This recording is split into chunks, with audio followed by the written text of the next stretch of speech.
Então vamos lá, galera, começando mais um vídeo aqui hoje para trazer as impressões finais aqui do HB20 e se vale a pena, né, para você que está em busca aí de um compacto 0 km, seminovo, enfim.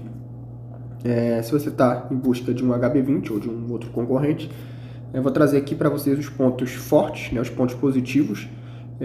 Agora já com calma, né, eu fiz um vídeo anterior aí. Acho que esse aqui não sei se eu vou colocar como parte 2, tá? Mas eu fiz gravando ao vivo lá, né? Então, às vezes fica alguma coisa por falar. E aqui eu pensei bem e destaquei aqui os pontos positivos e os pontos negativos, tá? Vou dizer aqui para vocês que os pontos positivos já são bem mais, tá? Acho que são 8 ou 9 pontos positivos aqui. E pontos negativos eu destaquei só 3, tá bom? E a pergunta se vale a pena ou não vai depender de cada um de vocês, tá? Eu não vou dar aqui a minha opinião, porque a questão de carro é muito de gosto, né? Eu vou dar aqui os pontos que eu achei interessantes, tanto pro lado bom como pro lado ruim, e aí vocês julgam se é interessante ou não para vocês, tá? E aqui nesse vídeo não vai ter uma comparação como teve no primeiro aí com o Ford Ka, né? Que é o carro que eu tenho aqui em casa. Então vamos lá. E antes de tudo já peço desculpa para vocês que eu tô meio gripado, então a voz tá meio esquisita aí, mas eu já até demorei um pouco para fazer esse vídeo aqui pela correria e tal, e não queria atrasar mais, tá? Então vamos lá, vou começar aqui com os pontos positivos, tá? Já vou destacar aqui que o motor ele vai aparecer 2 vezes aqui, tanto no ponto positivo como no ponto negativo. Vocês já vão entender o motivo, tá? Quem viu o primeiro vídeo aí vai entender. O vídeo anterior a esse, no caso do HB20, que eu já fiz 2, né, do HB20. Então vamos lá, pontos positivos. Primeiro, durabilidade do motor, tá? Então assim, um motor 3 cilindros, galera, que eu tenho visto menos reclamação aí pelas redes, né? Inclusive um motor aí, dos mais antigos, 3 cilindros, tá? Quando o HB20 veio lá em 2012, ele já utilizava esse motor. E é um motor que você vê muito confiável, tá? O próprio Ford Ka que eu tenho aqui tem muitos relatos de problemas, né? Mas eu já expliquei os motivos desses problemas e como você evitar, né?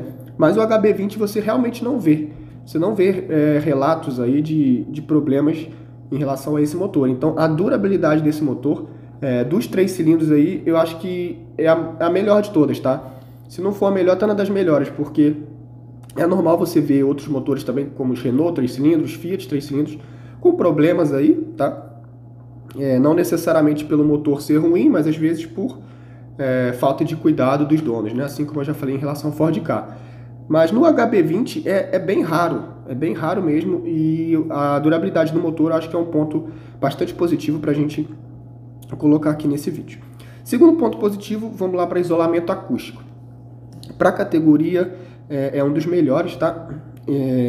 O carro ele consegue isolar bem os ruídos de fora, inclusive o ruído do motor, ele consegue, dentro do possível, né, para a categoria, ter um bom isolamento acústico. Acabamento e montagem, né? Eu falei isso no outro vídeo lá e é muito bom, tá? Apesar de ser plástico, né, galera? É a categoria, não adianta, mas é tudo bem feito, os plásticos são de boa qualidade e a montagem é excepcional, tá? Você não vê desalinhamento, você não vê folgas, nem nada. O carro é bem feito nesse quesito. Suspensão, né, que eu já falei lá no outro vídeo também, consegue ter um bom conforto e boa desempenho também, tá? É um carro estável e confortável, tá? É um carro que eu consigo equilibrar bem aí as duas características. Ele tende mais para o conforto, tá? Mas ele não se torna um carro instável, não. É um carro com uma suspensão bem bacana e foi um dos pontos positivos aí que eu considerei principalmente para uso urbano. Conforto dos bancos, tá? Também os bancos são muito bons aí. Eu dirigi esse carro por 8 até 10 horas em determinado dia aí e os bancos se comportaram bem, tá? Então, na parte de conforto, o carro realmente é muito bom, tanto do lado da suspensão como da parte dos bancos. Porta-malas é adequado, tá? É um dos maiores da categoria aí, com 300 litros. Maior que ele vai ter o Sandero, né? Que tem 320.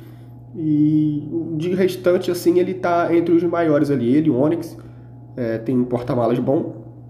E maior do que, por exemplo, de carros como o 208, que tem um porta-mala bem menor, tá? E design, eu considero um carro bem bonito, né? Isso é pessoal, mas eu acho que agrada a maioria aí, né? Não vou ficar falando sobre isso, mas eu acho que no design é o carro que está agradando a maioria. Lembrando que esse HB20 que eu estive é o 2024, aquele que já tem a lanterna traseira integrada e a frente já bonitinha, não é o bagre lá, né? Que gerou muita polêmica aí quando saiu. E a garantia também eu acho que é um ponto muito forte desse carro, são 5 anos ou 100 mil quilômetros, tá? A questão da quilometragem não é muito legal, ela não ser ilimitada, né? Ela tem esse limite de 100 mil quilômetros, mas eu acredito que para 5 anos aí tá bem dentro aí do que a galera roda. E 5 anos é um bom tempo, né? É um bom tempo aí de você ter o carro, claro que com as manutenções feitas na concessionária, em garantia, ok?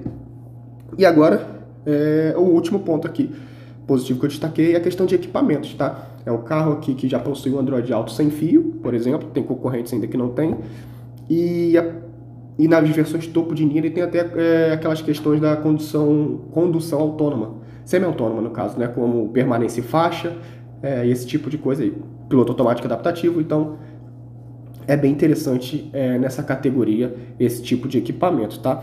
Então equipamentos aí é um último ponto forte que eu destaquei aqui também. E agora pontos negativos, que eu falei que são só 3, né? E na verdade, dois aqui na verdade se tornam um, que é a questão do motor, né? Que eu falei que ele estaria tanto nos pontos positivos como no negativo. Nos pontos positivos ele está na parte de durabilidade, né? É um motor que você não vê com muitos relatos de problema. Porém, na questão de consumo e desempenho, ele fica um pouco, né, ele deixa um pouco a desejar em relação a alguns concorrentes aí que vai ter um desempenho melhor, ok? E o consumo também. Então acho que vocês conseguiram entender o motivo dele estar tanto nos pontos positivos quanto nos pontos negativos, né? E aqui o último, espaço traseiro, tá? É um carro aí que não é muito espaçoso, a maioria dos concorrentes aí, exceto o Peugeot 208, vai ter um espaço melhor do que o do HB20, tá? Ele deixa um pouquinho a desejar aí. Então é isso. De pontos negativos é só isso, tá? Eu acho que deu para vocês entenderem aí a parte do motor que eu falei, né? Que estaria tanto nos pontos negativos quanto nos pontos positivos. E é isso, galera. Se vale a pena ou não, vocês, né, que vão analisar, tá? Mas eu achei, assim, um carro muito bom, muito agradável, bem feito. E de pontos negativos é só isso mesmo, desempenho, consumo e espaço traseiro, tá?